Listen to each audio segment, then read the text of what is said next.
Welcome to our adventures in discipleship. We are seeking to follow Jesus. There are so many areas that covers in our life. One of them is care and support. That's what we at New Life call it, is care and support, but it's doing good. There is a human way of doing love, and then there's a Christian way. The two are not necessarily the same. I think it's helpful to remember that it's not only Christians who love or do good works. People all over the world do good. That's not uniquely Christian. But there is something that Jesus teaches us, the one we follow, that is so very unique.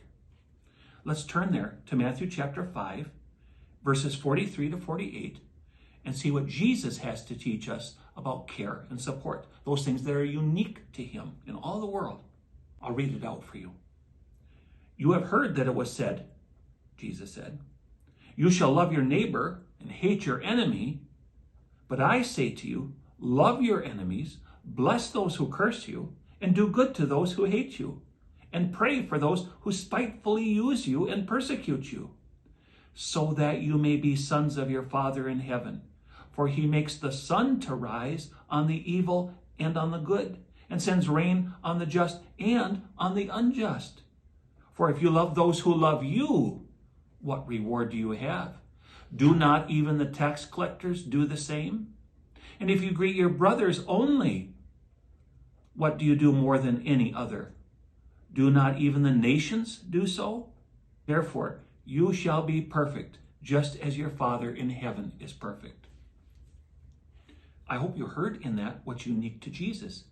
Doing good, prayer, blessing is not unique to Christians. The nations of the world and even tax collectors who are in it just to make a profit, even they know all those things and can do all those things.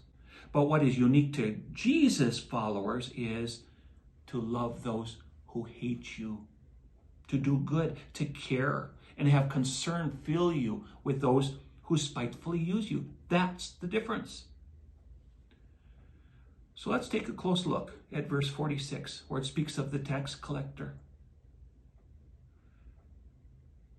The nations of the world, in verse 47, in those two verses, you discover that Jesus names how others in the world can indeed do those good things and show care, just so that someday someone will do good back to you, or you're giving a reward for a reward you've received. But doing good and love in God's mind, the Father in heaven, and Jesus' mind is different. He says, verse 44, love your enemy. This is really the center of our gospel, of the Christian gospel, of why Jesus came.